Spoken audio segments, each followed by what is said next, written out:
les ans s'en vont, cet ami me reste. Jésus seul, Jésus seul, cet ami connaît mes alarmes.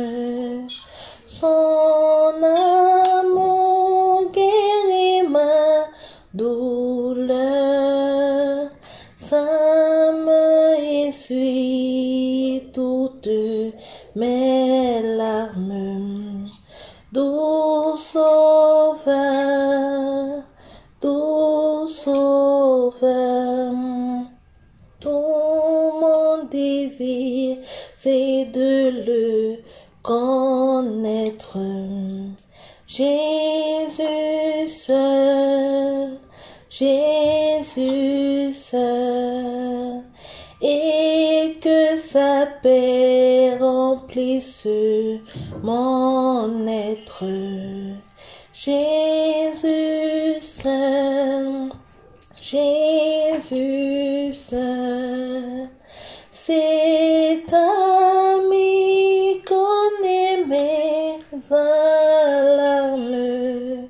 Son amour guérit ma douleur, ça me essuie toutes mes larmes. Doux sauveur, doux sauveur, dans le danger toujours il me garde. Jésus seul, Jésus seul, dans mes soucis à lui je regarde. Jésus seul, Jésus seul, cet ami connaît mes alarmes. Son amour guérit ma douleur, ça me essuie toutes mes larmes. Doux sauveur, doux sauveur.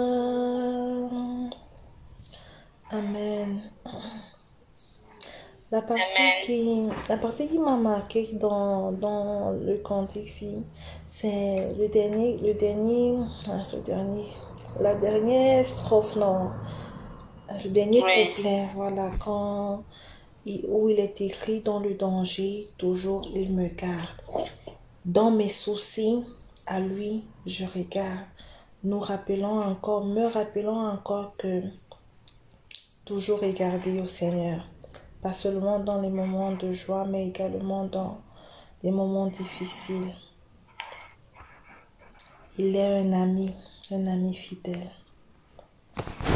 Amen. Amen, maman.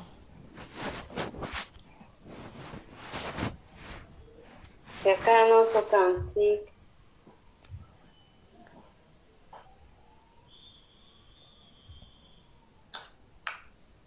Il y a un autre cantique qu'on va reprendre. Si après, j'aimerais qu'on élève la voix pour la famille. Et m'aider à nous donner le nom des personnes, des membres de la famille. J'aimerais qu'on élève la voix pour eux avant de commencer.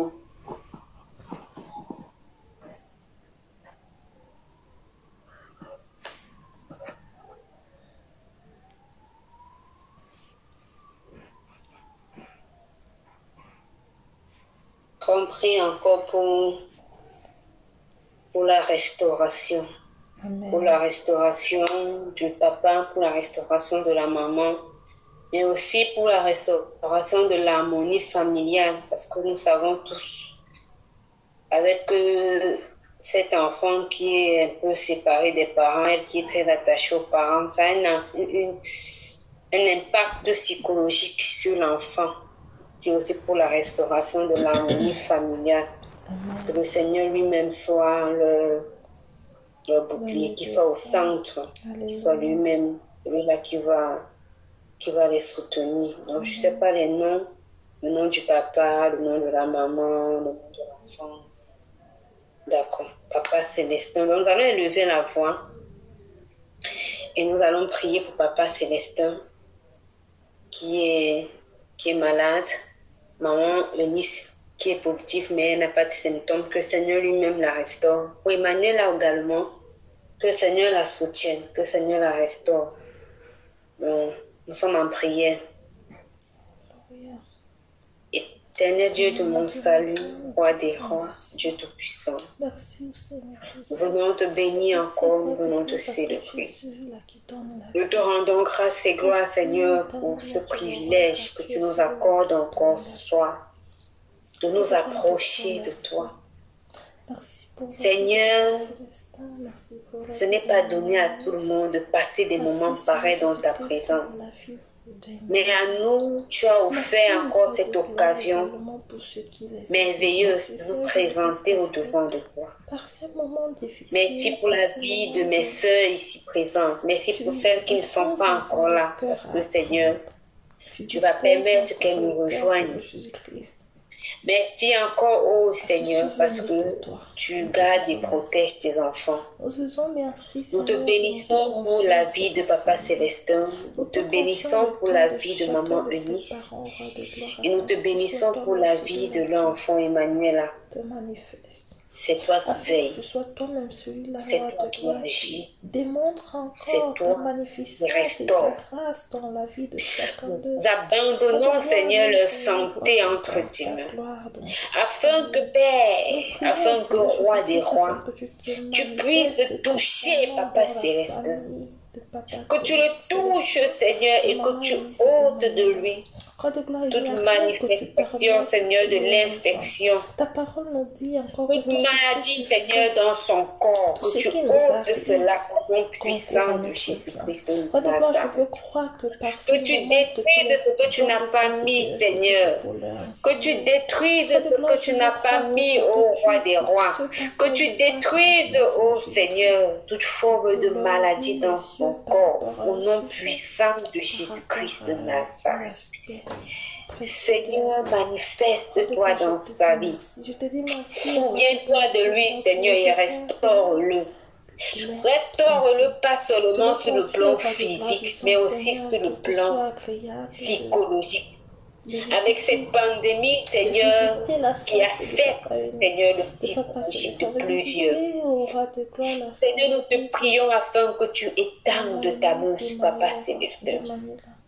Que tu touches son corps, son âme et son esprit. Que tu le touches, Seigneur, et que tu apportes guérison au nom puissant de Jésus-Christ de Nazareth. Seigneur, tu es le médecin par excellence. Tu es le médecin par excellence, Roi des rois. Oui, Père, que ta puissance envahisse son corps. Père, fuse-le encore, Seigneur, de ton Esprit Saint, afin d'ôter tout ce qui n'est pas de toi. Toute cellule de maladie, Seigneur, que tu puisses la restaurer en cellule normale au nom puissant de Jésus-Christ de Nazareth. Toute atteinte, Seigneur, de ces organes, que tu puisses, oh Dieu, ôter cela et que tu le restaures au nom puissant de Jésus-Christ de Nazareth. Seigneur, que là où il se trouve actuellement, qu'il reçoive ta visitation, Seigneur.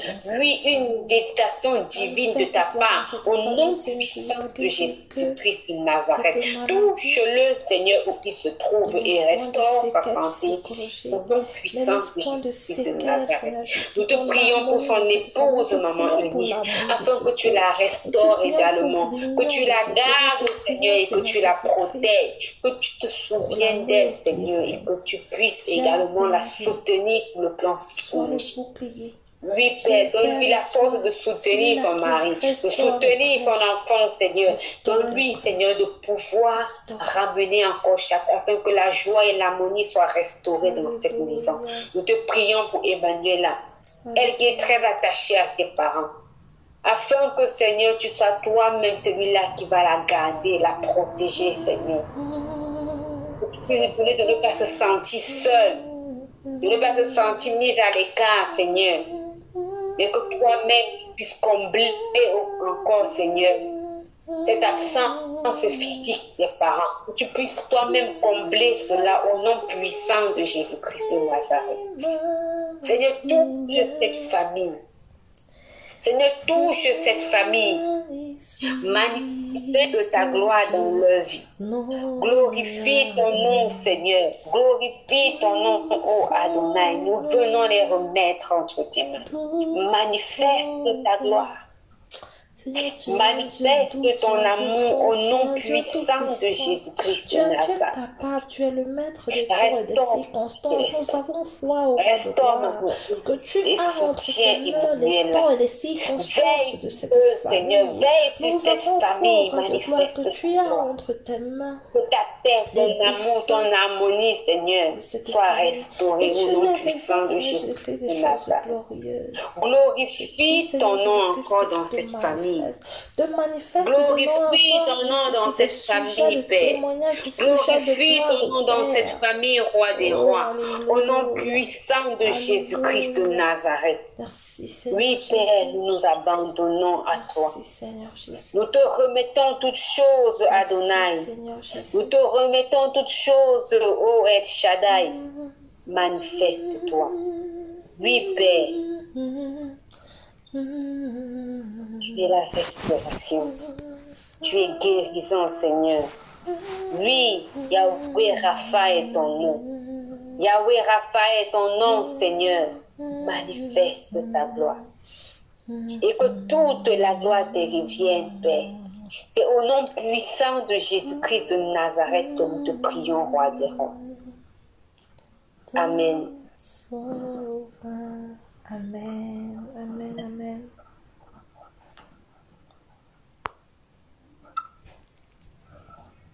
Vous avez encore un cantique?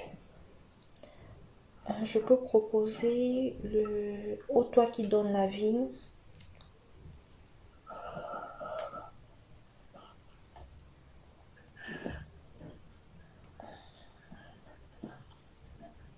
Non, maman, je change.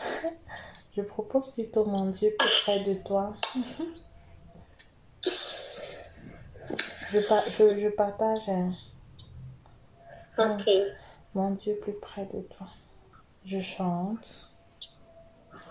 Ok. Mon Dieu plus près de toi. Plus près de toi,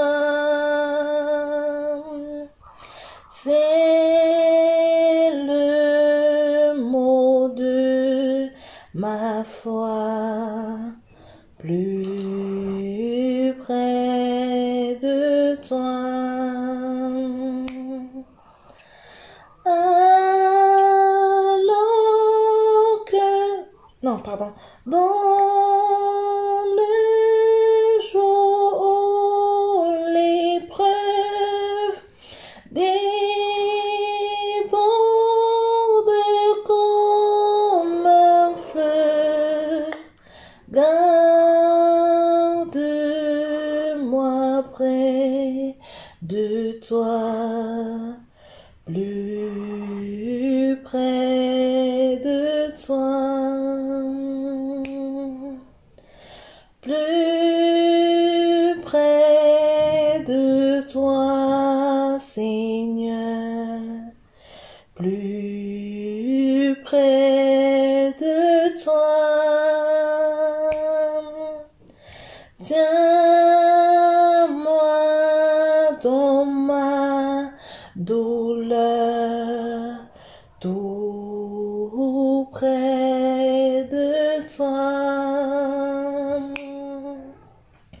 Alors que la souffrance fait son œuvre en silence, toujours plus près de toi, Seigneur, tiens-moi. Plus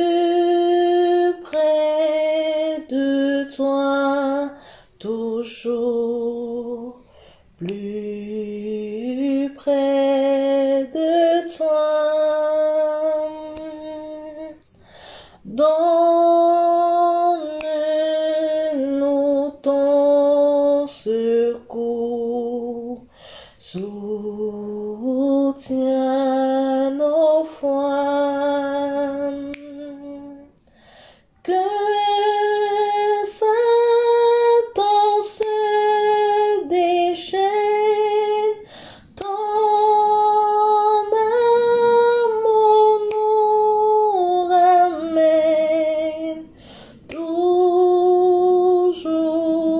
plus près de toi, plus près de toi. Mon Dieu, plus près de toi, dans le désert. J'ai vu plus près de toi, ton ciel ouvert. Pèlerin, bon courage, ton sombre brave l'orage. Mon Dieu, plus près de toi, plus près de toi. Amen. Amen. Nous allons élever la voix pour abandonner encore ces moments entre le Seigneur, entre ses mains, afin qu'il nous conduise, qu'il nous parle, qu'il se révèle à nous pendant ces moments, qu'il nous enseigne, qu'il nous édifie encore. Mais elle va élever la voix.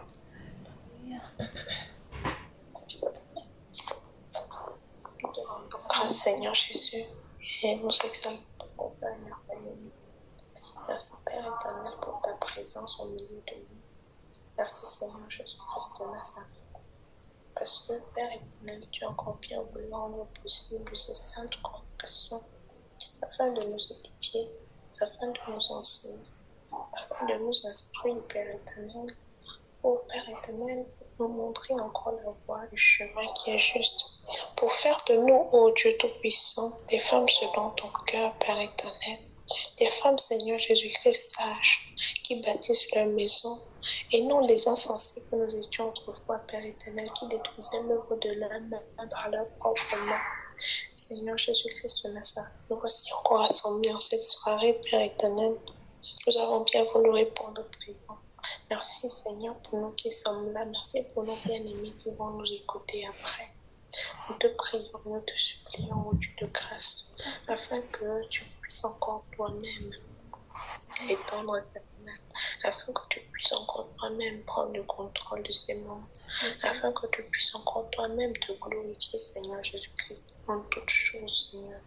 Nous te prions, nous te supplions, Seigneur Jésus-Christ. Viens encore toi-même nous enseigner et nous édifier.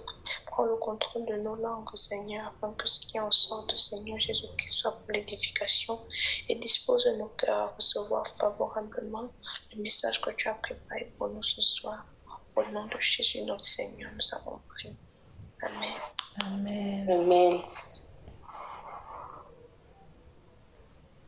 Bénissons le Seigneur encore de nous donner la grâce de nous approcher de lui ce soir. Vous savez, il y a une chose avec le Seigneur ne fait rien au hasard. Absolument rien au hasard. Tout ce que le Seigneur fait, il a un but. Il a un objectif. S'il permet qu'une chose arrive, c'est parce qu'il a un but pour cela. S'il permet une rencontre, c'est parce qu'il a un but dans cette rencontre-là. Il vise quelque chose. Et dans notre attitude d'attente, par rapport à notre vie.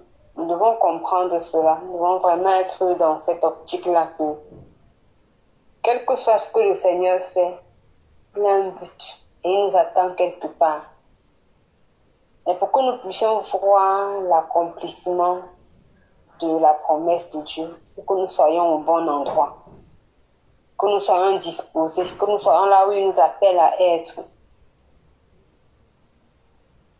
Chaque chose que le Seigneur fait, c'est pour nous enseigner quelque chose, mais aussi c'est pour nous amener quelque part.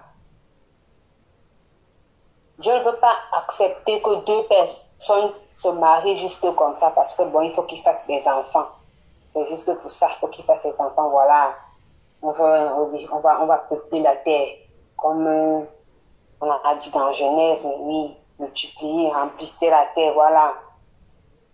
Dieu a un objectif dans chaque relation. Et c'est important que nous puissions découvrir ça. Quand la parole de Dieu nous appelle les aides, nous les femmes, quand la parole de Dieu nous appelle les aides, souvent nous pensons que ça s'arrête au travail ménager. C'est-à-dire, ça s'arrête à l'aide à la maison, voilà. Il faut laver le sol, il faut cuisiner, il faut faire ceci. Souvent, les gens limitent souvent le mot aide que le Seigneur donne à cela. On va aller lire d'abord le texte. Genèse.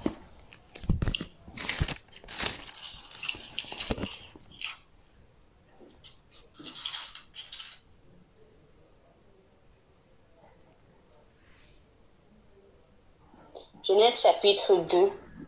Je vais lire le texte. Genèse chapitre 2. Genèse chapitre 2, verset 20. On va commencer verset 18. L'Éternel Dieu dit, il n'est pas bon que l'homme soit seul. Je lui ferai une aide semblable à lui. L'Éternel Dieu forma de la terre tous les animaux des champs et tous les oiseaux du ciel, et il les fit venir vers l'homme pour voir comment il les appellerait, et afin que tout être vivant portât le nom que lui donnerait l'homme. Et l'homme donna les noms à tout le bétail, aux oiseaux du ciel et à tous les animaux des champs. Mais pour l'homme, il ne trouva point d'aide semblable à lui. Amen. Amen. L'Éternel Dieu dit, il n'est pas bon que l'homme soit seul, je lui ferai une aide semblable.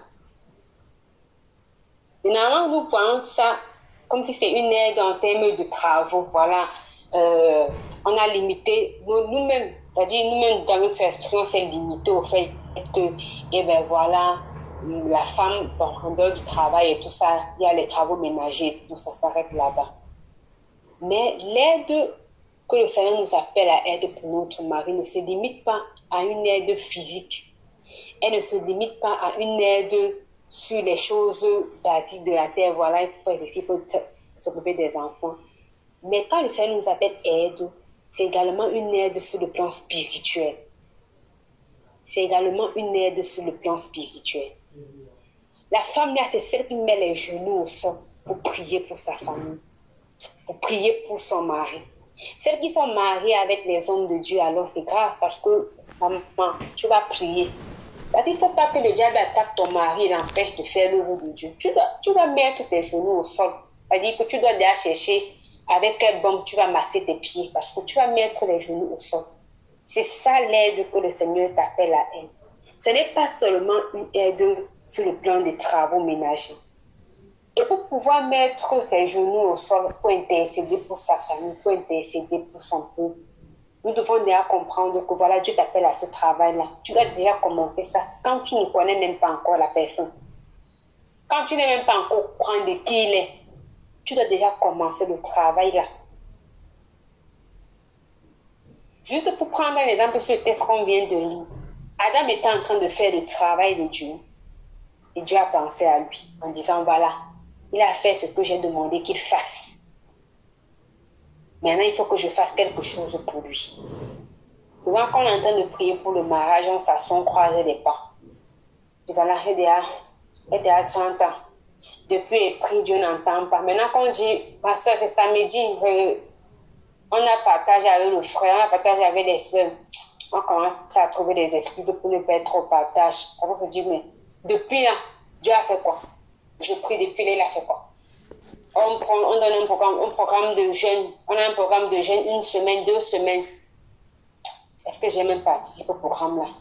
Depuis que je participe au programme, ça a changé quoi? C'est quand Dieu te voit en train de faire ce qu'il t'appelle à faire pour son royaume, qu'il fera ta part, qu'il va faire ta part. Parce que Dieu ne fait rien au hasard. Il a un projet, il a un plan. On va regarder dans Genèse chapitre 24. C'est un texte qui m'a tellement marqué. Il est rempli d'enseignements. La dernière fois, je pensais qu'on allait le lire ensemble, mais ma connexion n'a pas permis. Je crois qu'on allait même commencer à le lire. Mais la connexion nous a lâché un moment. Donc, Genèse chapitre 24, c'est le texte qui parle, c'est Rebecca qui va en mariage. La parole de Dieu déclare que Abraham a fait venir son serviteur le plus ancien. Il a fait venir son serviteur le plus ancien. Il lui a dit, voilà, j'ai besoin que mon fils se marie, mais je ne veux pas qu'il épouse n'importe qui. Hey, c'est la même chose que Dieu est en train de dire.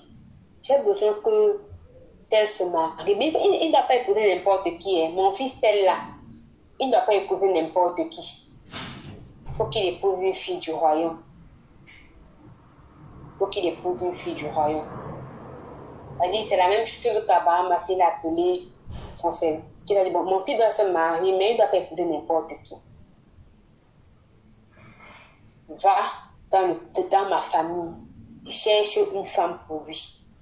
Mon serviteur a commencé à dire, mais si elle refuse de me suivre, si la femme fait ceci, peut-être qu'il faut que jamais dise, non, n'amène pas mon fils quelque part. Si personne n'accepte de te suivre, ok, là, tu es dégagé du serment, mais n'accepte, je ne veux pas que mon fils aille là-bas, non, va faire ce que je te demande de faire, puis tu reviens avec une femme pour mon fils. C'est tout ce que je veux. Je veux une femme pour mon fils et une femme du pays.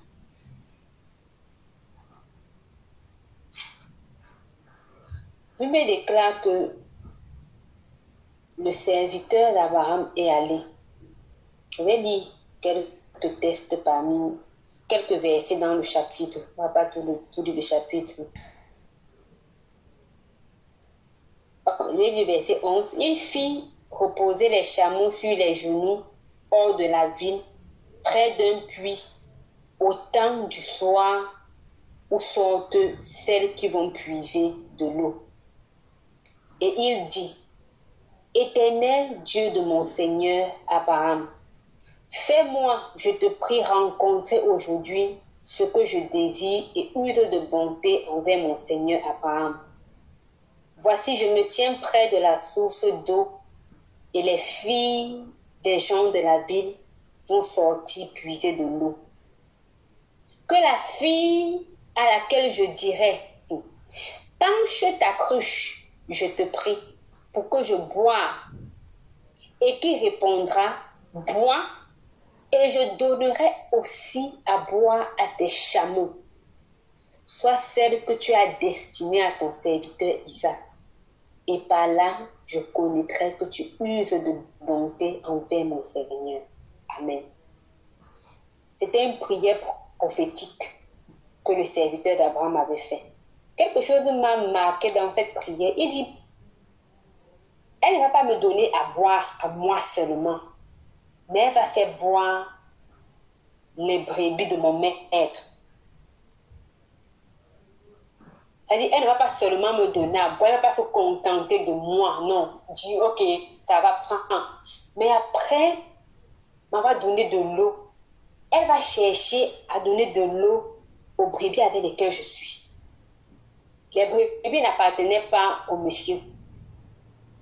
Les brebis n'appartenaient pas au monsieur. Les brebis appartenaient à Abraham et à son fils.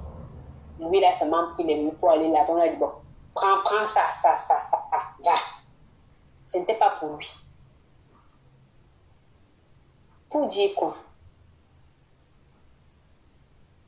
Je voulais ressortir encore ici le rôle d'une femme en tant que l'aide. Quand on veut se marier, ça sachez que on est dans le mariage pour soutenir son mari. On va dans un mariage pour soutenir son mari. Le serviteur n'a pas voulu que ce soit seulement lui, mais il a voulu que ce soit lui et les brebis. C'est-à-dire l'œuvre que la maison du Père, voilà, elle doit aussi donner à manger à la maison du Père. C'est ça la femme. C'est ça la bonne femme. C'est-à-dire, beaucoup de sœurs ne veulent pas participer aux activités spirituelles. Ça, on dit que nous, on a un programme, on n'est pas dedans. On veut seulement prier pour nos sujets. Non, j'ai tel problème. Oh, mon école, c'est difficile. Oh, non. Mais quand ça concerne les autres, on n'est pas là. Ça, on dit qu'on va prendre une semaine de jeûne pour prier pour la nation. Non, on n'est pas ça. On n'a pas le temps. Ça, on dit qu'on va prendre une semaine de prière pour prier pour nos familles. On n'est pas là. On va prier pour que le Seigneur permette que la nation puisse être une nation juste. Que les jugements soient des jugements de justice. Non, on n'est pas là. On va prier pour les malades. Non, on n'est pas là. On veut seulement, quand on dit maintenant programme de prière pour, je ne sais pas, il dit souvent quoi là, breakthrough. C'est là où tu vas voir, tout le monde va courir. Le serviteur a dit que non, elle doit me donner à boire, mais elle doit aussi donner à boire aux brebis. Et c'est ça. Quand vous êtes en train de partir dans un mariage, sachez que c'est pour un but, c'est pour aller servir. Vous partez pour servir. Vous ne partez pas seulement que bon, voilà, oui, désormais c'est madame. Parlez encore. Oui, parlez encore. Je suis mariée aujourd'hui, voilà, je suis mariée. Mais vous partez pour servir. Et quand il prie, le Seigneur envoie la personne, Rebecca. Le Seigneur envoie la personne. Le Seigneur envoie Rebecca. Rebecca, quand Rebecca vient, elle n'est au courant de rien. Elle n'est pas au courant de la prière que le monsieur a fait. Elle ne sait même pas que le monsieur a prié. Elle ne sait même pas s'il connaît prier. C'est-à-dire, elle vient en train de faire tranquillement l'œuvre à laquelle elle est. Tranquillement, elle est venue poser son nom. Voilà. Elle arrive à rencontrer un monsieur. Il lui dit, ah, pardon. Comme tu me vois là, c'est chaud. Elle dit, ah, non, ne vous inquiétez pas. Prenez, buvez. Je vais donner aussi pour vos brebis. Il s'est assis. Et il a admiré la façon avec laquelle Dieu a exaucé sa prière. Verset 18. Elle répondit, bois mon Seigneur. Et elle s'empressa d'abaisser sa cruche sur sa main et de lui donner à boire. Quand elle eut achevé de lui donner à boire, elle dit, je puiserai aussi pour tes chameaux jusqu'à ce qu'ils aient assez bu. Et elle s'empressa de vider sa cruche dans l'abreuvoir et courut encore au puits pour puiser, et elle puisa pour tous les chameaux. 21. L'homme la regardait avec étonnement et sans rien dire pour voir si l'Éternel faisait réussir son voyage ou non. C'est souvent ce qui se passe. Parfois, on est en train de prier pour le mariage, mais on est loin de là où le Seigneur nous a envoyés. On est en train de dire que non, I'm too busy. Je n'ai pas le temps pour le programme, là. Je n'ai pas le temps pour aller faire ceci. Je n'ai pas le temps pour monter là-bas. Je n'ai pas le temps pour faire l'autre aussi là. Non, Seigneur, toi-même tu vois, non. Hey! Non, on a la veille des examens, toi aussi. Yo, le programme de prière là, c'est chaud. Comment il va entrer dedans? Donc, la visite aux malades, quand on va aller rendre visite aux malades, je ne pense pas que j'aurai le temps. On est loin de là où le Seigneur nous appelle à être. Le mariage, quand on est dans un mariage, c'est pour être l'aide. Et on va faire un travail qu'on connaissait déjà, qu'on avait déjà commencé à faire auprès du Père. On part pour épouser la vision de l'homme avec qui on veut se marier. Elle dit, beaucoup de femmes aujourd'hui vont se marier. Elles disent qu'elle est trop spirituelle. Elle oublie qu'elle n'est pas la tête du mariage. C'est l'homme qui est la tête. Oui, tu es l'intercesseur du mariage, c'est vrai. C'est la femme qui prie. Pour ça, c'est clair que c'est nous qui prions. Souvent, nos maris, ils n'ont même pas le temps pour prier. C'est toi qui mets les genoux au sol. Mais tu ne viens pas imposer ta vision. Tu ne viens pas imposer ta vision. Tu viens soutenir ton mari. Tu viens être une aide pour lui. Pas une aide seulement physique, mais une aide spirituelle. C'est-à-dire que tout ce que je faisais avant comme activité, Quand je voulais déjà me marier, là, j'ai seulement dit à Dieu que bon, Seigneur, le tout, si c'est déjà que moi-même, mais pas, même si je suis pas, même les choses auxquelles tu n'es pas forcément, c'était pas forcément que je suis convaincue de toute la façon avec laquelle mon mari faisait les choses à l'époque. Donc, en entrant dans le mariage, je savais moi-même que, comme j'entre là, ce n'est pas pour venir m'imposer, non. C'est-à-dire, elle ne venait, elle n'est pas entrée, elle n'a pas dit qu'elle va seulement donner à boire au serviteur et puis elle va partir. Non, elle est venue abreuver les brebis de son patron, les brebis de son mari. Tu viens servir, tu viens épouser sa vision. Tu viens épouser sa vision. L'œuvre, tu viens le soutenir dans l'œuvre à laquelle Dieu l'a appelé. Mais Dieu l'a appelé à faire ça, ça, ça. Tu viens le soutenir. Ce n'est pas à Sarah que Dieu a dit va faire ici. Il a dit à Abraham et Abraham a mené Sarah dans toutes les marches où ils allaient. Sarah était avec son mari. Et on voit encore ça dans les Écritures lorsque Abraham est obligé de dire que voilà, c'est ma soeur parce qu'il a peur qu'on puisse le tuer à cause d'elle. Parce qu'elle était avec lui. Tu viens épouser la vision de ton mari. Tu viens épouser la vision de la personne avec laquelle Dieu veut te mettre. Dieu ne fait rien au hasard. Mais nous devons rester, l'attitude dans la préparation, c'est de servir. L'attitude dans la préparation, c'est de servir. Et c'est souvent ce que nous oublions. On oublie de servir. On veut tout de suite et maintenant. On oublie que c'est pendant que tu fais ton service que Dieu se manifeste. Moi, j'étais couchée dans mon lit tranquillement au Congo. Quand Dieu était en train de parler à mon mari, moi, j'étais pas au courant d'eux.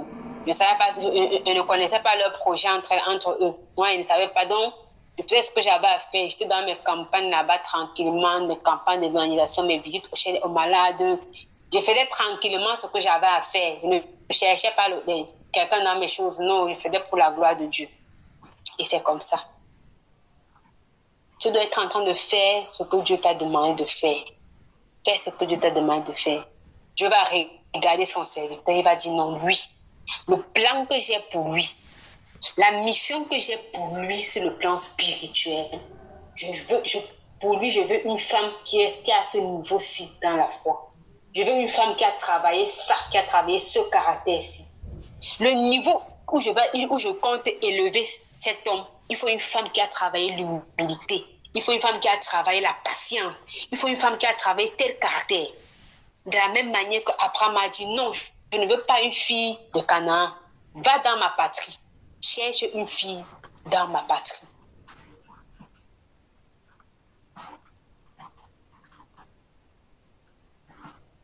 Je veux une fille dans ma patrie. Et pendant que tu es en train de travailler, fais ce que tu as fait. Parfois, Dieu révèle des caractères aux gens, mais ils ne veulent pas travailler ça. On se plaint que non, ça perd le temps. Dieu a préparé quelqu'un pour toi, mais il trouve que l'œuvre à laquelle il appelle ton mari, il y a un caractère dans ta vie qui ne marche pas. Et il faut que tu brises ça. Il faut que tu travailles d'abord ça. Ton mari doit être un modèle. Je vous ai appelé à faire les counseling des couples. Je vous ai appelé à bénir les couples. Mais toi, la femme, tu n'es pas soumise. Simplement à tes frères à la maison, tu n'es pas soumise. Il ne va pas te montrer en même temps ton mari, ma chère. Travaille la soumission. Dieu va te montrer. Dieu va te diriger vers ton mari. Travaille la soumission. Il ne va pas courir et te dire que bon, voilà. Mon mari disait toujours que Dieu ne fait pas de cadeaux empoisonnés. Dieu ne fait pas de cadeaux empoisonnés. Il ne va pas te donner quelque chose pour te détruire après. Il te donne ce qu'il te faut à l'instant là. Parce qu'il sait que bon, là où tu es actuellement. C'est pourquoi dans l'attitude de l'attente, nous devons travailler le caractère. Nous devons travailler le comportement. Et c'est très important. Chaque mariage a un but. Chaque mariage a un objectif. Chaque mariage, Dieu a un plan derrière. On se marie pour mieux dormir et mieux servir. C'est-à-dire, c'est mieux dormir, mieux servir.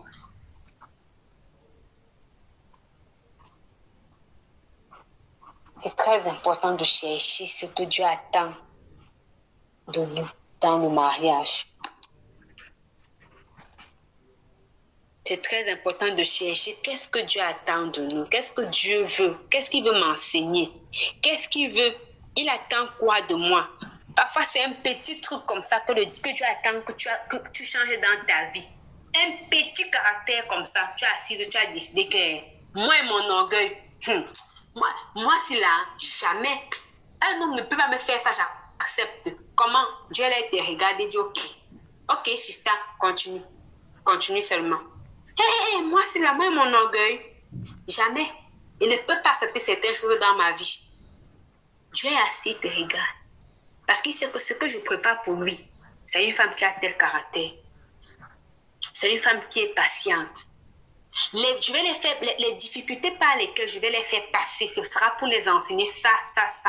Mais pour qu'ils puissent réussir, il faut une femme qui a travaillé tel aspect de sa vie. Et il te regarde.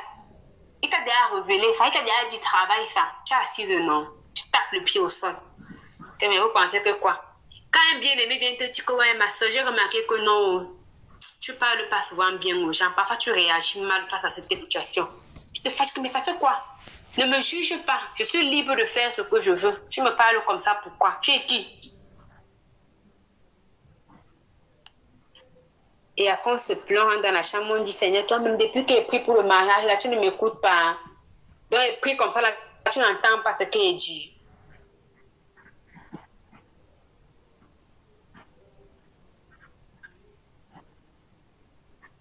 Cherchons la face de Dieu.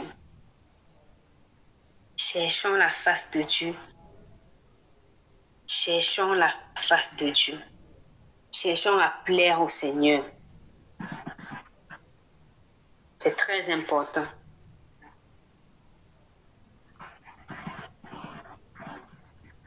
Cherchons le Seigneur.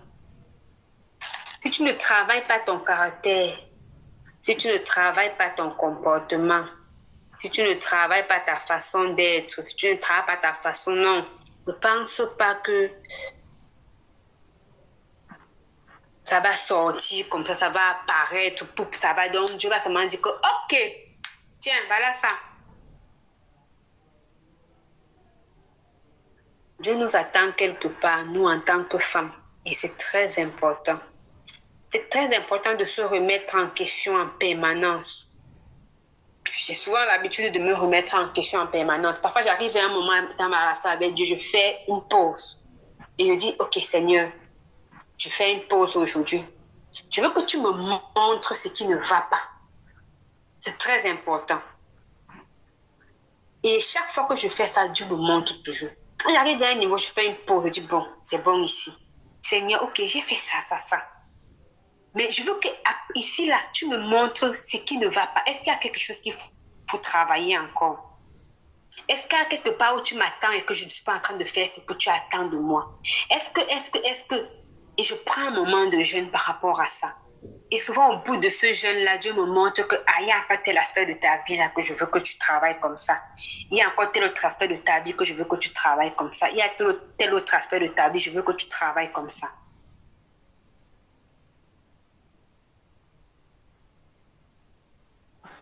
Dieu a préparé ses serviteurs pour ses filles. C'est-à-dire les fils du royaume. Dieu prépare ses filles pour les fils du royaume. De la même façon qu'il prépare aussi des fils pour les filles. Mais pour chacun, il a un caractère qui l'attend.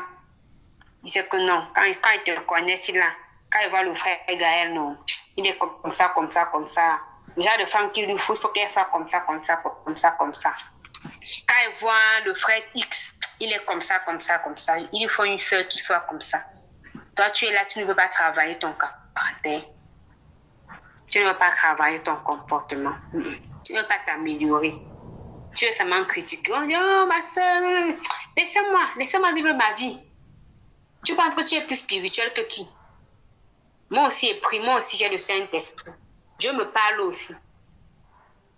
Je prie vraiment que le Seigneur nous donne de travailler notre comportement. Ce n'est pas facile parce que je disais encore dernièrement avec la sœur Merveille que aujourd'hui, la société ne nous a pas offert beaucoup d'exemples, malheureusement. La société ne nous a pas offert beaucoup d'exemples. L'environnement dans lequel nous vivons n'est pas propice à nous permettre de travailler certaines choses. Beaucoup de bien-aimées sœurs spirituelles qui aiment le Seigneur sont rebelles. Elles ont l'insoumission dans leur cœur. Une grosse insoumission comme ça. Mais elle te dit qu'elle est soumise. Mets-la maintenant avec le mari. On met pris dehors. Dieu lui parle, elle les songe. Tu vas faire comment pour lui dire quelque chose et qu'elle n'est pas d'accord. Souvent, je vois les problèmes que les bien-aimés rencontrent dans leur couple. Je vous assure que la plupart de ces problèmes-là, c'est l'insoumission de la femme. C'est-à-dire, quand son mari va dire ça, elle va dire que non, elle-même, elle a lu ça. Et que s'il n'est pas d'accord, c'est comme ça, elle a décidé, elle ne va pas changer ça, elle va faire comme ça. Quand il prend, non, je connais, mais elle te dit comment elle prie, elle jeûne, elle fait ceci, mais la rébellion.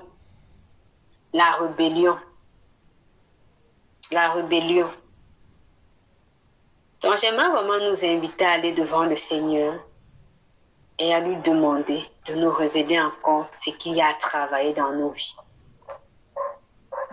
Et quand vous finissez de demander ça à Dieu, taisez-vous et écoutez.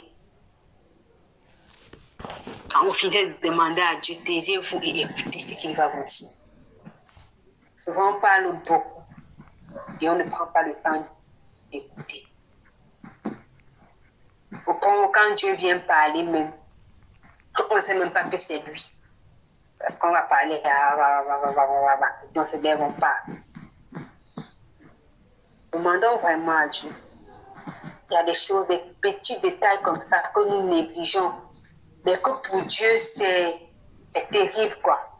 C'est-à-dire que tu peux penser que non, c'est rien.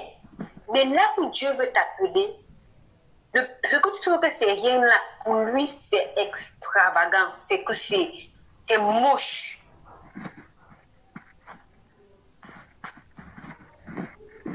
Et il veut que tu travailles ça.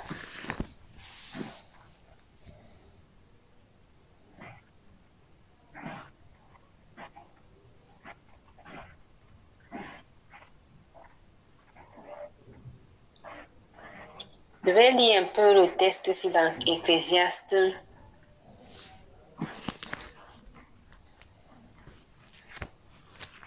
Ecclésiaste chapitre 4.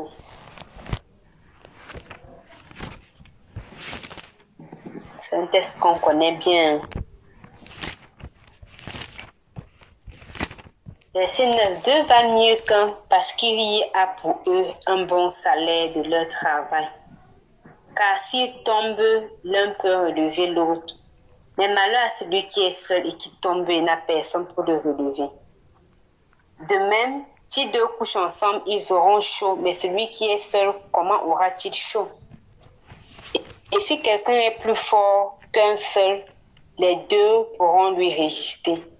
Et la corde à 3 cordons ne se rompt pas sitôt. C'est un texte que nous connaissons bien, on le lit tout le temps dans les mariages. Oh, deux valent mieux qu'un. Deux valent mieux qu'un. Deux valent mieux qu'un. Mais nous devons comprendre une chose.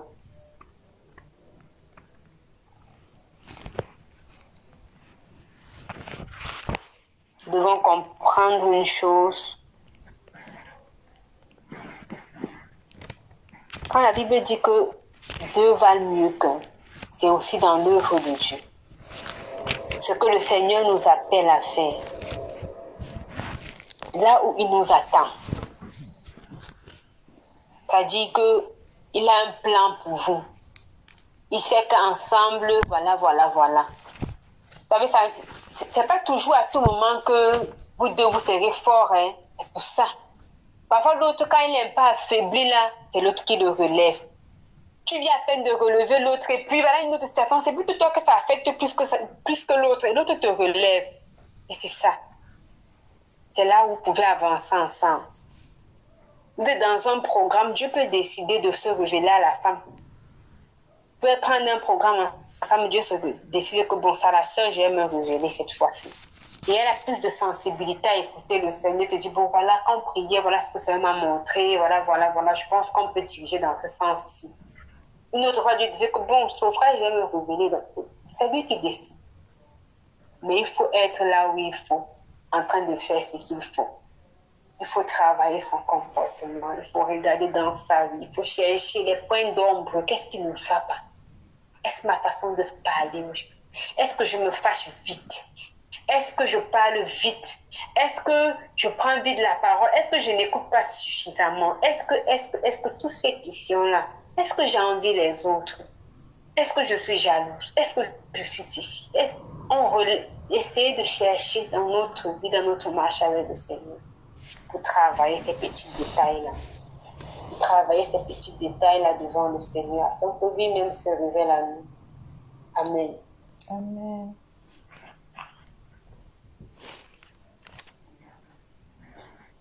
Parler trop, hein. Aussi que les sœurs parlent. Amen, maman Jeanne.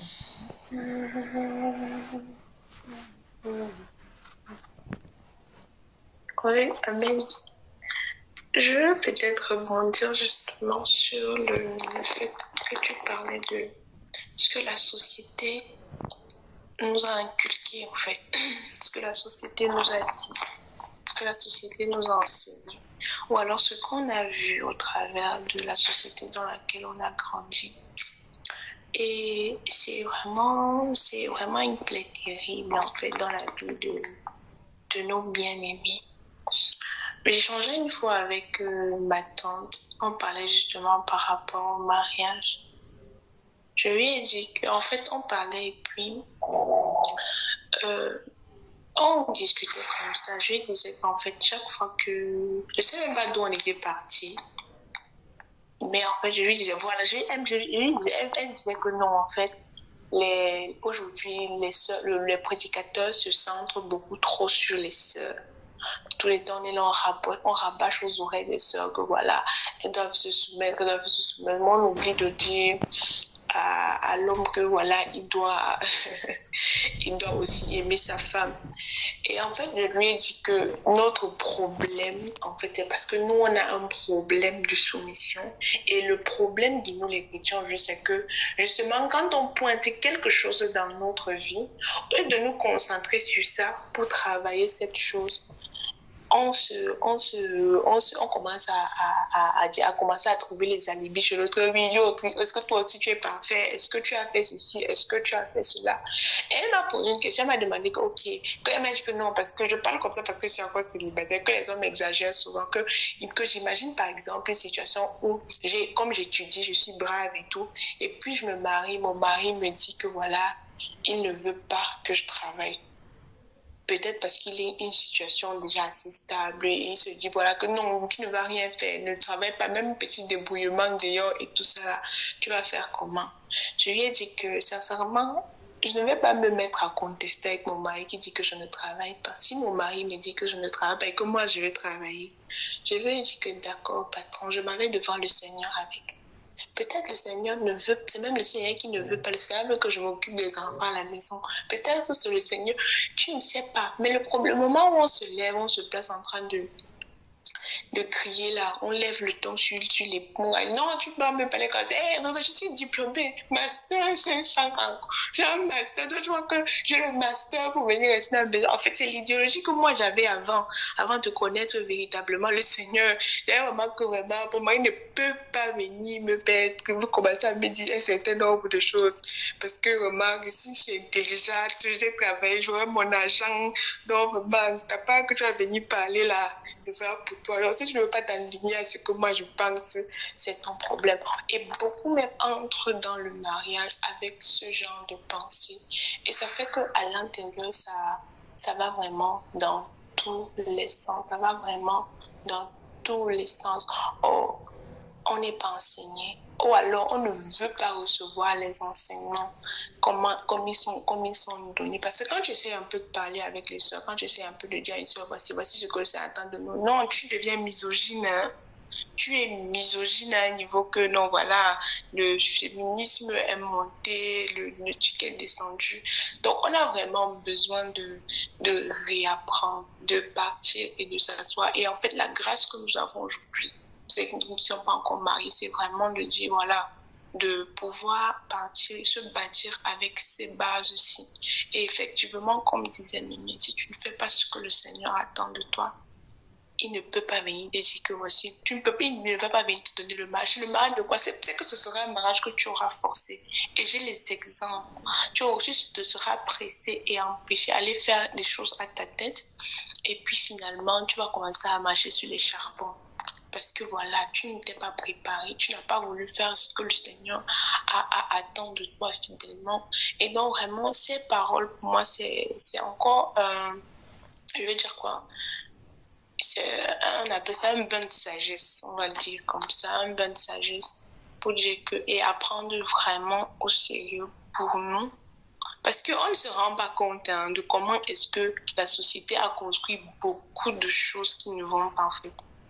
Beaucoup de choses qui ne marchent pas, on ne s'en rend vraiment pas compte dans nos vies. Jusqu'au moment où tu pars devant le Seigneur pour dire, papa, mon cœur, pardon, montre-moi ça. Révèle-toi. Sinon, un jour, tu vas te lever comme ça, là, tu auras une réaction devant ton mari, tu vas encore dire que, hey, ça m'explique. Donc, vraiment, que le Seigneur nous aide à prendre ces mots, ces paroles vraiment en considération et à vraiment travailler, ne pas se lasser. Si on fait bien ce que le Seigneur demande, il va aussi s'occuper de nos choses. Comme on dit, si tu t'occupes bien des affaires du Seigneur, il va s'occuper de tes affaires propres. Amen. Amen. Ça, c'est clair. En tout cas, il y a deux façons d'être brisé devant le Seigneur. Il y a la méthode forte et la méthode douce. Maintenant, ça dépend de chacun pour choisir par quelle méthode il veut être brisé devant le Seigneur. Si tu sais que tu es quelqu'un qui n'aime pas quand c'est fort, là, quand c'est brusque, là, maman, commence à travailler tranquillement ton caractère devant le Seigneur. Ne cherche pas les problèmes. Si tu es quelqu'un qui aime la méthode forte, oui, continue à résister. Continue à dire, niet, je ne fais pas.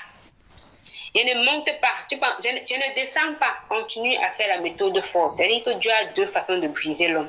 C'est-à-dire que ça peut être la méthode forte, bien la méthode douce. Si quelqu'un sait que lui n'est pas quelqu'un qui peut facilement comprendre la méthode forte, non. Travaille ta chose doucement. Je dis ça pourquoi? Vous savez, il y a des choses dans la vie qui vous arrivent, vous ne pouvez pas comprendre. Mais Dieu utilise ça pour vous briser. Pour vous briser. Tu peux entrer dans le mariage. Tu dis que je vais travailler. Je vais faire quoi? Travailler. On dit, ok, tu as quoi, maman? Je vais travailler. Tu veux travailler? Non. Ok. Tu cherches le travail. Tu cherches le travail comme ça. Dieu dit que, niet. Tu pars déposer ton CV. On prend même les gens qui sont moins expérimentés que toi. Tu vois, on recule devant toi comme ça, on ne te regarde pas. Tu tapes même 2-3 ans à la maison. Tu deviens sage. C'est là où tu te réveilles, tu comprends que c'est Dieu qui décide. Ce n'est pas toi. Pourquoi c'est très important de toujours revenir devant le Seigneur. Ce n'est pas facile. Parce que moi-même qui suis ici, qui vous parle, parfois je reste comme ça, je me dis à moi-même, je me dis, ah Seigneur, avec tous les concis là, s'il faut finir encore ça et puis aller se coucher à la maison, ça me fait un jamais. Après, quelque part, je me dis, ah, de toutes les façons, c'est Dieu qui décide. Si Dieu décide que non, ce qu'il t'appelle à faire, c'est à la maison, tu vas aller faire ça, tu as le choix. Parfois, même les paroles que tu ne parles à mon cœur, peut dire que tu parles fort comme ça, là, tu as le choix. Si Dieu dit que c'est comme ça, là, tu vas te fâcher, non, mais tu vas faire. Donc, ça ne sert à rien de fort. Parce que parfois, je me dis, oh Seigneur, c'est que mieux aurait valu que je ne vienne pas me spécialiser. C'est que mieux aurait valu, après médecine, j'allais m'arrêter, l'école de quoi qu'elle passe mon temps à fréquenter. Vraiment, tu réfléchis toi-même, après tu t'assois, tu dis que bon, tu parles fort, quoi, comme ça, là. Si Dieu décide que l'œuvre à laquelle nous appelons mon mari et moi, on sera amené à trop nous déplacer, du coup, je ne peux pas avoir un travail. Je suis obligée de... Je vais faire quoi? Je vais me suicider. Je vais me fâcher. Ça va changer quoi? C'est pour l'œuvre de Dieu. C'est Dieu qui a décidé. Donc, tu vas parler comme tu veux parler. Donc, autant que tu commandes à calmer ton cœur, que bon, ça peut arriver. Quand tu commandes à calmer ton cœur dans le sens que ça peut arriver, quand ça vient, ce n'est pas trop choquant. Mais quand tu es en train de te dire que ça ne peut jamais arriver, je ne me rappelle pas de chercher à l'école pour continuer. Quand on cherchait comment continuer la médecine et tout ça, j'avais commencé un travail dans ma paroisse au Cameroun. Je restais comme ça, je me disais, Seigneur, est-ce qu'avec tout le travail, ce que j'ai commencé, tu vas accepter que j'ai... Je voulais bien aller faire médecine. Je voulais vraiment aller faire médecine. Mais quand je regardais le travail que j'avais commencé dans la vie spirituelle que j'avais instaurée dans les groupes où j'étais, je me disais, comme c'est encore jeune, je ne suis pas sûre que Dieu va me laisser partir. J'étais donc, il y a une partie de moi qui me disait non, Dieu ne va pas me laisser partir. Je ne suis pas sûre que mes dossiers que j'ai envoyés là, on va me recruter, on va me retenir. Pas si. Je me rappelle un jour, je discutais avec un aîné dans la foi à l'époque. Je lui disais que j'ai envie de faire médecine, mais je ne suis pas sûre que Dieu va me permettre d'aller. Il me dit pourquoi? Je lui dis, il y a des choses que j'ai commencé actuellement. Il y a beaucoup de personnes qui sont en train de travailler, qui sont vraiment encore à la base de leur marche avec Dieu. Et je ne peux pas les laisser comme ça. Je pense que Dieu ne peut pas accepter qu'ils partent vu le travail que j'ai commencé. Il m'a répondu que c'est déjà bien comme tu connais. Je pense que parfois je me dis, c'est le fait que j'avais déjà compris que c'est Dieu qui décide, qui a fait que Dieu a dit, ok, comme tu as compris, un peu comme Abraham, tu as compris que l'important c'est Dieu. L'important c'est Dieu. S'il dit de sacrifier mon fils, l'important c'est lui. C'est lui qui m'a donné l'enfant. S'il dit de le sacrifier, je le sacrifie simplement. Ça fait mal, c'est vrai, c'est difficile, oui. Je pense que le fait que j'avais abandonné comme ça entre les mains de Dieu, c'est même ça qui a fait qu'on puisse me retenir. Parfois, je me dis ça. Parfois, je reste en moi-même, je me dis, peut-être c'est pour ça qu'on m'a retenu. Quand Dieu a vu que, bon, je veux continuer, mais ce n'est pas une obligation pour moi. Je ne suis pas obligée. Je n'ai pas mis ça comme une obligation. Il s'est dit, bon, je vais te laisser partir. Je vais te laisser continuer tes études. Donc, c'est un peu ça. Vous savez, de plus en plus, il y a des bien-aimés qui décident elles-mêmes de ne pas travailler, hein, qui ont étudié, qui ont des diplômes, mais qui se lèvent et décident elles-mêmes de ne pas travailler. Parce qu'elles regardent la société, elles se disent, je ne peux pas laisser mes enfants comme ça, ils sont en train de travailler. Parce que finalement, c'est Dieu qui me les a donnés. Et c'est devant Dieu que je rendrai compte pour ces enfants-là. Ce n'est pas pour mon travail que je vais rendre compte. Beaucoup de sœurs abandonnent leur travail aujourd'hui pour s'occuper des enfants. Les gens les prennent pour se demandent s'ils sont sérieux. Je me rappelle, il y a une de nos collègues ici. Elle a soutenu cardiologie l'année passée, elle est cardiologue actuellement. Après sa soutenance, on était à la clinique du professeur, quelques temps après la soutenance, et donc un de nos professeurs était en train de parler d'elle. Il disait, oh, elle est là-bas seulement en train de jouer femme au foyer. Il nous donnait des conseils, quoi. C'est un homme, c'est un professeur homme. Ne faites pas comme elle est là-bas maintenant en train de jouer femme au foyer. Donc, avec toute l'école qu'elle a fréquentée là, elle va mener à s'asseoir et jouer femme au foyer et tout et tout. Parce qu'elle, vraiment, elle ne court pas dans les cliniques comme les gens courent jusqu'à dans la nuit, jamais. Elle a 2 petites cliniques dans lesquelles elle part travailler, c'est tout. Elle rentre chez elle, elle part là-bas. Le jour qu'on l'appelle qu'il y a patient, elle vient, elle le voit. Si on dit qu'il n'y a pas patient, elle est à la maison, elle s'occupe de ses enfants, de son mari. Elle n'a pas de pression, elle ne court pas derrière l'argent. Et tout le monde est étonné quand les gens la voient, se demandent, mais est-ce qu'elle est normale? Tout le monde se demande, mais qu'est-ce qui ne va pas dans sa tête? Elle dit, elle n'a pas de problème. Et donc, lui, il nous donnait des conseils en disant, ne faites pas comme telle, hein. Elle là-bas, elle joue femme au foyer chez elle. Elle monte, elle descend, elle pense que quoi, avec toute l'école qu'elle a étudié, tout et tout, n'est-ce pas? Et tout, dit, n'est-ce pas, Jeanne? C'est moi, il a dit, n'est-ce pas, Jeanne? Elle a regardé. Il a dit, je n'ai pas voulu répondre, comme si je n'ai pas compris ce qu'il a dit, parce que quand c'est les encadrants, là, parfois ils attendent que tu vas dire un mot pour se fâcher en même temps. Il dit que c'est que tu n'es pas d'accord avec ce que j'ai dit, je sais, mais c'est que tu n'es pas d'accord. Quand tu n'es pas d'accord, je connais, c'est que tu n'es pas d'accord. Je dis, oui, professeur, je ne suis pas d'accord. Parce qu'il faut la laisser, elle connaît pourquoi elle se consacre à son couple. Les gens qui courent derrière l'argent, là, demain leurs enfants vont être quoi? Moi, je suis d'accord avec elle. Elle dit qu'elle était dépassée que. Il dit non, moi je suis d'accord avec elle. Qu'elle reste à la maison, je vais faire mon foyer. Moi, je n'ai pas de problème. Elle a ses 2 cliniques où elle part, ça suffit. Il y en a qui sont du matin jusqu'à dans la nuit. Je connais des femmes ici, spécialistes, qui courent derrière l'argent du matin à la nuit. C'est là où tu comprends que le dehors est dangereux. Le dehors est dangereux. Elle dit il y a 2 façons. Dieu peut te laisser courir derrière l'argent comme ça. Et à la fin, quand tu regardes tes enfants, dans 10 ans, ils ne font rien de venir. Que comme tu regardes, tu as honte de l'éducation que tu leur as donnée. Parce qu'ils sont habitués à ne pas te voir à la maison. Ils sont habitués à recevoir de la domestique, ou bien de la femme de ménage et d'éducation. Donc, il y a une collègue comme ça. Les enfants ne savent même pas. C'est-à-dire qu'ils la voient à peine. Elle rentre seulement le soir pour dormir. Ils ne savent même pas comment ils font pour entrer de l'école. Rien, rien, rien. Dans 10 ans, ces enfants-là, quand tu vas les voir en train de se comporter, tu vas te plaindre à qui? Tu vas te plaindre à qui? Parce que c'est le fruit de ton travail. Ce n'est pas facile, mais c'est des choses qu'il faut se dire dans le cœur que je préfère gagner l'âme de mes enfants que de travailler pour avoir beaucoup plus d'argent. Et c'est très important. Je préfère que mes enfants aient une meilleure éducation. Je préfère être là pour eux. La Bible déclare dans Somme 127 que les enfants sont une bénédiction de Dieu. Les enfants, c'est une bénédiction de Dieu. Si Dieu te donne sa bénédiction et tu négliges sa bénédiction, tu vas rendre compte, mon ami. Tu vas lui dire ce que tu as fait de ça. Quand il va t'appeler pour... ce sera le temps pour venir payer. Tu vas venir, on va te dire, ok, dis. Quand tu vas passer à la caisse, on va dire, ok, donne ta part.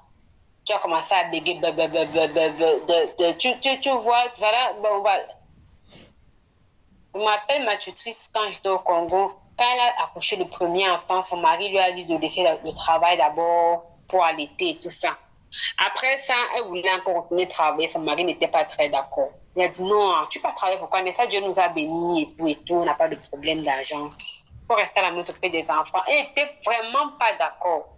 Elle n'était vraiment pas d'accord. Elle voulait vraiment travailler. Après, elle a eu le deuxième enfant. Elle a dit qu'ok, après elle va accoucher, après elle va aller travailler. Je me rappelle qu'elle a eu le quatrième enfant. Elle nous disait que comme ils avaient programmé 4 enfants là, elle va travailler maintenant. Après, Dieu a décidé de les relocaliser ailleurs. Il les a envoyés plutôt au Burundi. Du Burundi, il les a envoyés actuellement, ils sont au Kenya. Dieu a décidé qu'elle va s'occuper des enfants.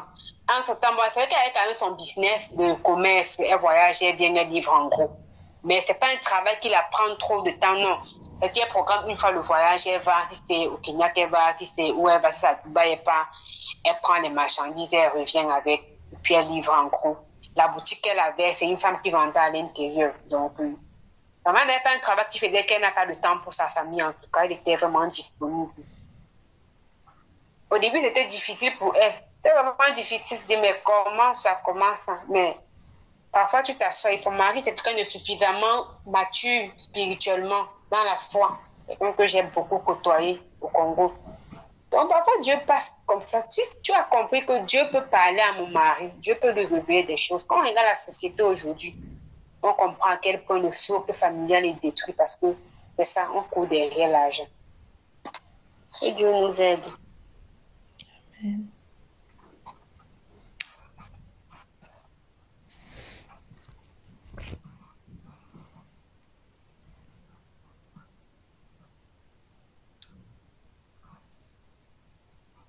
Amen.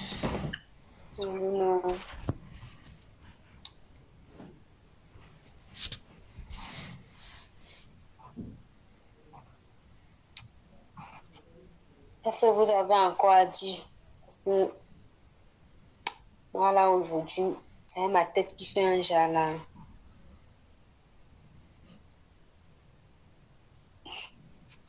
Amen. En tout cas, le sujet est clos, à mon avis. En fait, de l'angle-là, en fait, pour moi, ce qu'il y avait à dire pour moi est dit. Donc, c'est que chacun doit s'examiner, chercher à faire ce qui est sa part et laisser Dieu faire sa part, pas chercher à faire le travail de Dieu. Amen. Amen. Et on m'a dit que Seigneur, que ta volonté soit faite dans nos vies pour nous. Amen.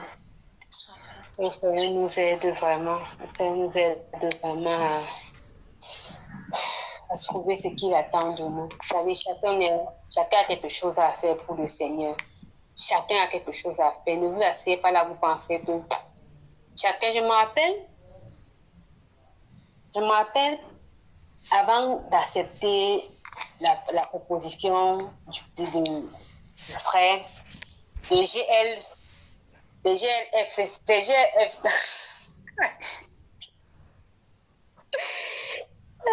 Avant d'accepter la proposition du frère,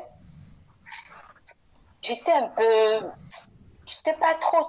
Je me disais, mais Seigneur, je ne suis pas convaincue des choses sur lesquelles il est convaincu. On peut pas avancer ensemble. Ta parole dit que, est-ce que deux peuvent marcher ensemble s'ils ne sont pas d'accord? Hey, tu m'envoies où? Non, moi, je ne veux pas les choses, je peux aller là-bas réfléchir. On va commencer à dire que, non, je veux partir prêcher. Tu vas me dire que les femmes n'enseignent pas, les femmes ne montrent pas, les femmes ne descendent pas. Moi, je ne veux pas le stress.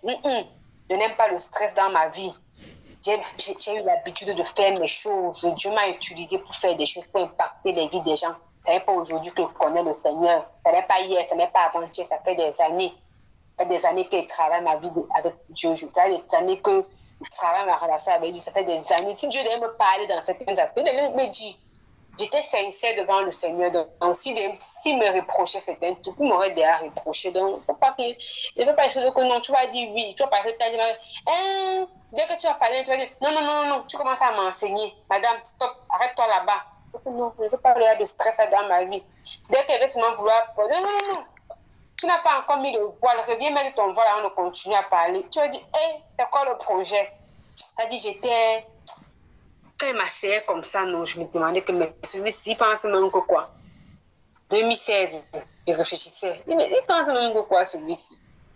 Jusqu'à il est même content. Chaque fois, il vient dire que Dieu m'a convaincu, que Dieu t'a convaincu. Dieu t'a convaincu. Il t'a pas dit comment il prêche. Il t'a pas dit comment il enseigne. Il t'a pas dit comment il fait comme ça. C'est quelle conviction Dieu t'a donné. Dans ma tête, ça c'est comme ça une bagarre qui s'est passée entre moi et moi-même, quoi.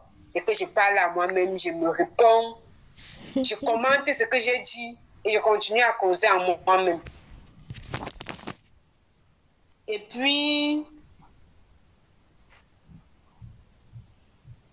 quand je discutais avec une soeur avec qui j'avais partagé le sujet de prière contre et par rapport à ça, elle dit, il ne fallait pas se faire me déranger. Moi, je sais même que son problème, c'est quoi juste.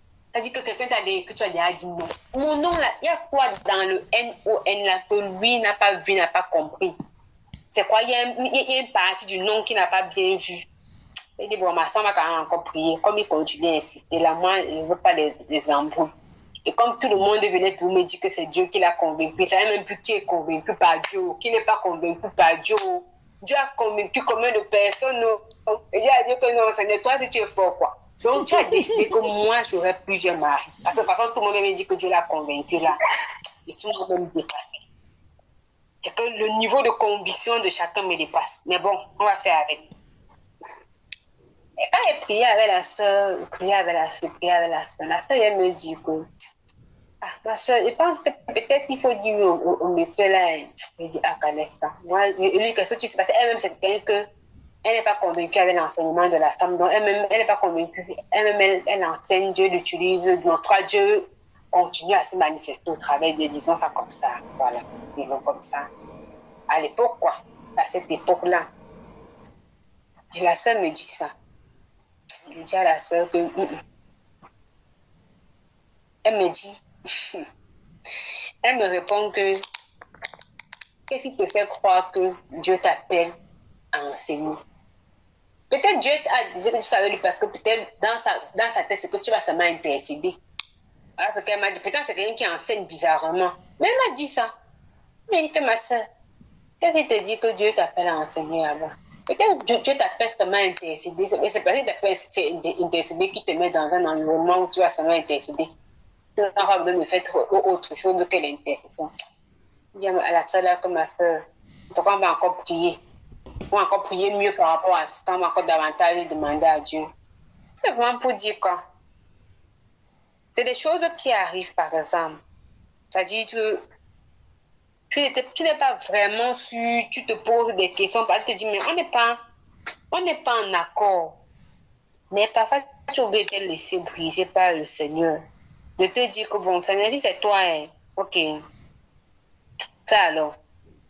Tu vas dire que c'est toi, non? Je vais alors voir comment tu vas faire. Montre-moi alors. Et bizarrement, chaque fois que je priais pour le mariage, je me voyais toujours en train de prêcher.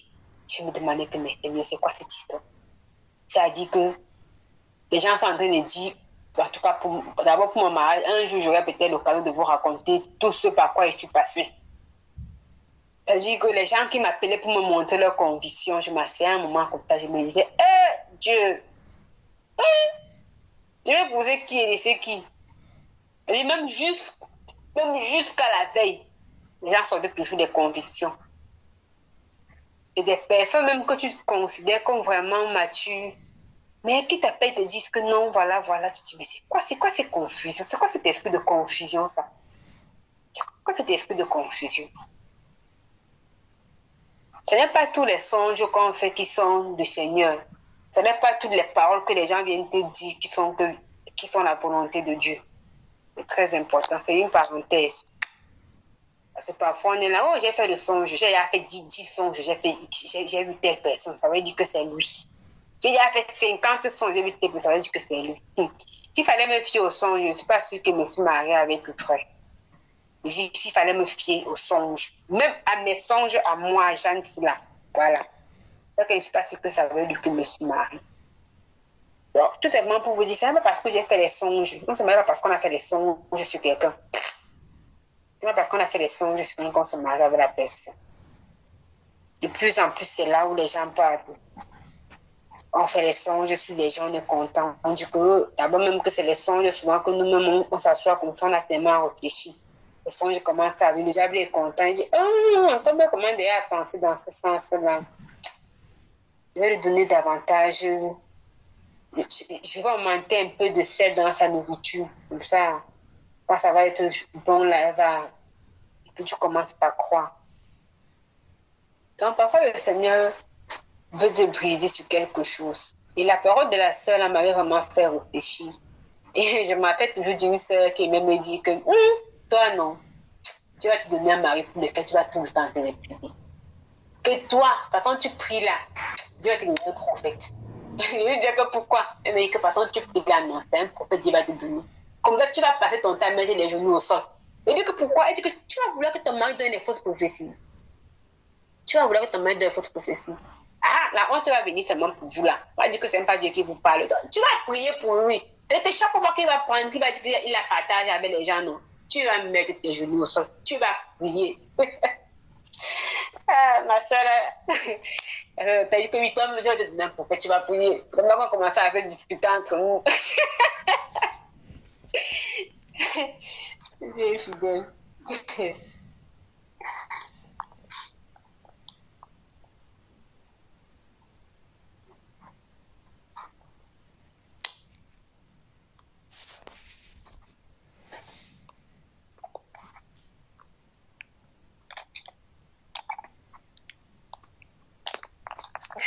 Amen.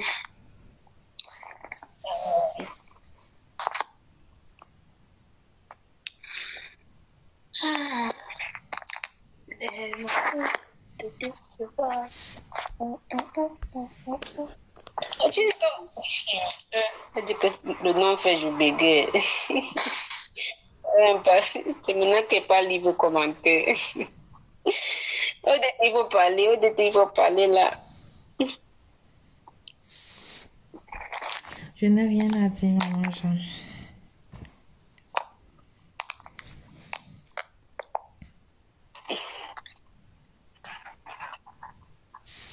Ok, on va alors prier. On va prier aujourd'hui. Odette, tu vas alors prier au next time. Seigneur va nous conduire. Dieu m'a mis à cœur un travail qu'on doit faire dans le groupe des femmes, mais ça va débuter peut-être en janvier de l'année prochaine.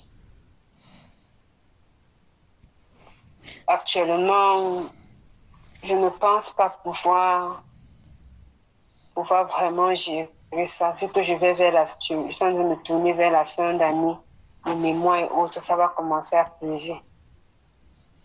Quand on va débuter ça, soit en fin d'année, soit en début du mois de janvier de 2022. Que la volonté de Dieu soit faite. Dans la grâce de Dieu. Et en tout cas, on fera vraiment un travail permanent. Hein. Chaque semaine, on va se réunir dans le groupe, mais pas dans le grand groupe ici. On va se réunir chaque semaine vraiment. Et il faudra que ce soit vraiment un travail permanent. Je ne peux pas faire ça maintenant parce que ça, je risque de commencer un truc et puis je préfère que même s'il n'y a personne ici là. Donc, Or, si je fais comme ça maintenant, là, avec mon programme, ça risque d'être difficile.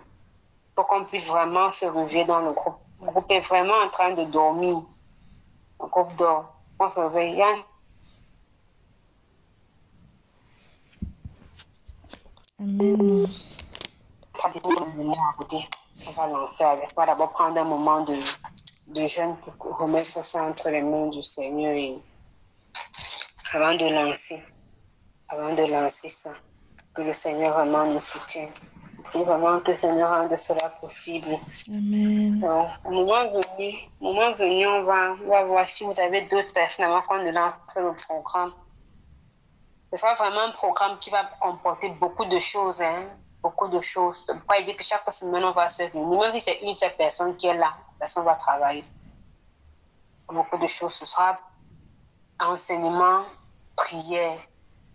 Enseignement sur tous les plans. Hein? Enseignement sur tous les plans, prière. Il y aura des moments, il y aura des programmes, il y aura même des moments de jeûne.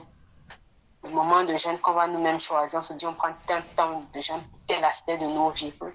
Mais ce sera soit en fin d'année, soit en début de l'année prochaine. Donc pour l'instant, je prie que tout ce qui se passe actuellement, que ça me permette que ça se passe bien, que je fasse tout ce que j'ai à faire rapidement. Et dès que je fais les examens, si mon mémoire est prêt, on va lancer avec. Amen. Amen, amen, amen. Béni soit le Seigneur.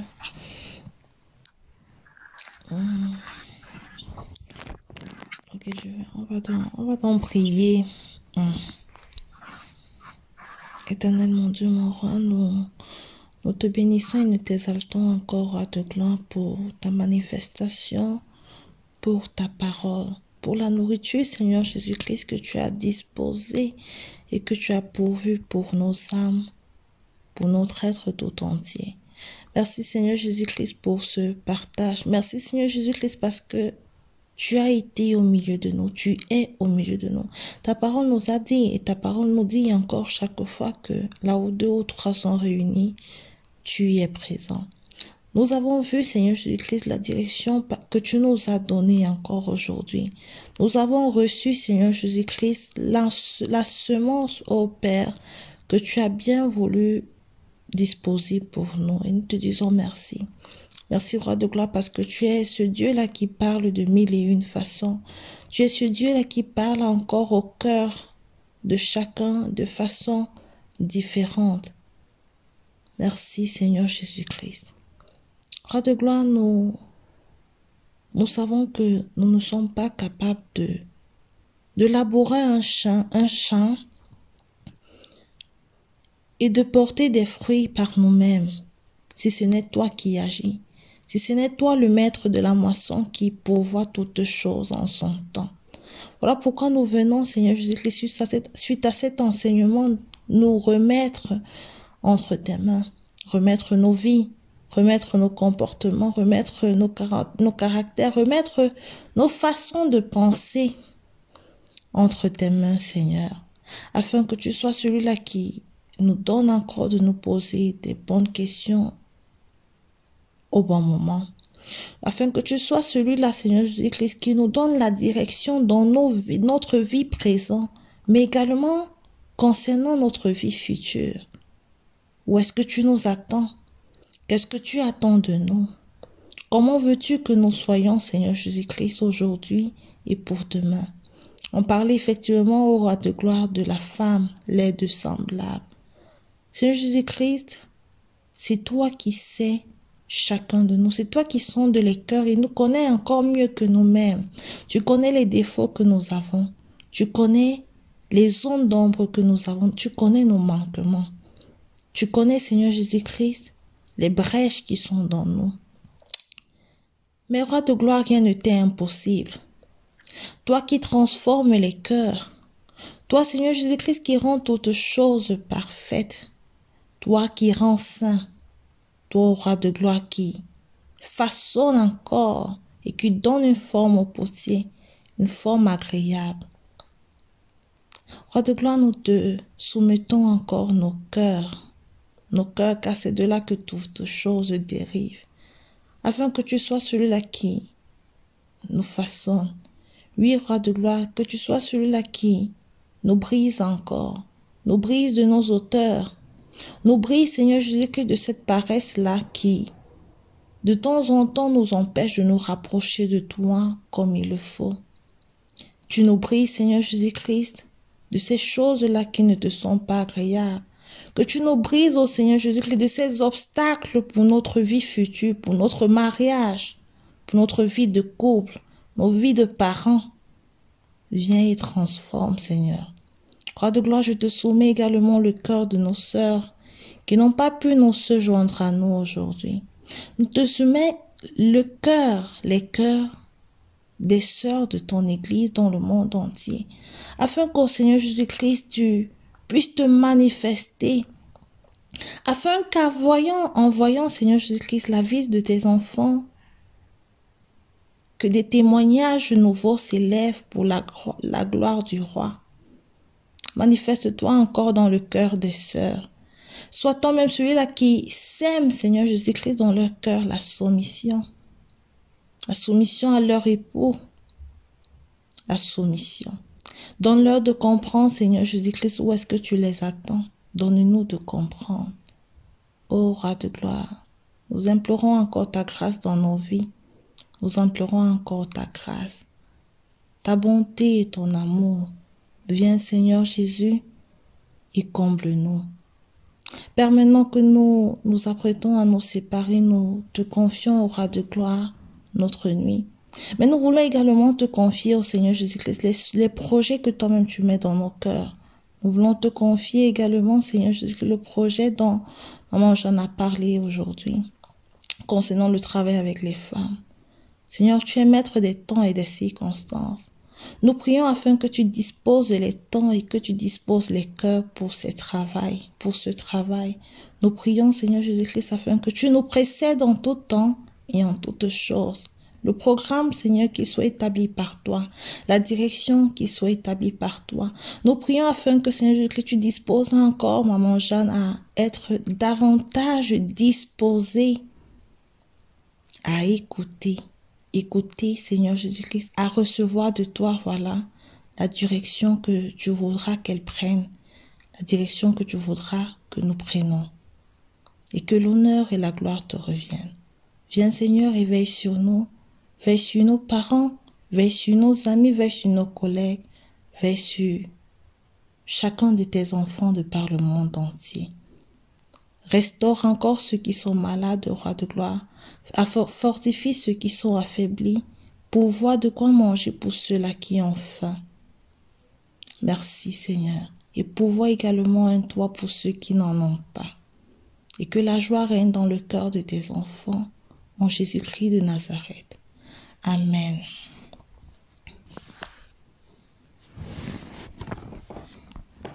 Amen, amen, amen. Le Seigneur vous bénisse abondamment. Amen, maman. Sois également bénie. Amen. Je dis. Sois également bénie. Amen. Tu as fait une très, très, très, très bonne nuit. Amen. Que le Seigneur veille sur vous. Amen. Amen. Amen. Continuez à intercéder pour Papa Célestin, Maman Eunice et Emmanuela. Amen. Pensez Amen. à eux dans vos prières respectives. Amen. Amen. On se dit à demain, plaise au Seigneur. À demain. À demain avec la coucou et tan tan tan tan tan tan tan tan tan tan tan tan. Aïe. Je ne savais pas que c'était comme ça. Hein? La batterie d'un nouveau son. Tu dis quoi? Je ne savais pas que c'était comme ça, la batterie d'un nouveau son. Ah bon, tu sais pas comment quand à l'église, on veut dire par exemple quelqu'un qui a donné beaucoup d'argent pour les dons de connaissances. On dit papa, tu l'as donné, mais il y a un son là comme ça. Est-ce que non, elle n'assistait pas à l'église qui avait les dons de connaissances comme ça. Elle n'a pas vécu ça. Il y a un son là que le piano, après le baptême fait. J'ai vécu ça, sauf que je ne savais pas. Et le baptême, c'était... J'ai vécu ça, Moki, j'ai vécu, sauf que je Ah, tu as sais pas. vécu, ok. Bien Tu sûr. vas donc de faire ma bouche comme ça. Ah, ok, il fallait juste m'aviser avant. Je n'avais pas fait le lien. D'accord, maman. Ok, d'accord. Bonne Ne demande pas la nuit. grâce de Dieu. Amen, amen. Bye Même bye. temps, même lieu. On dit souvent Amen. ça, non? Uh-huh.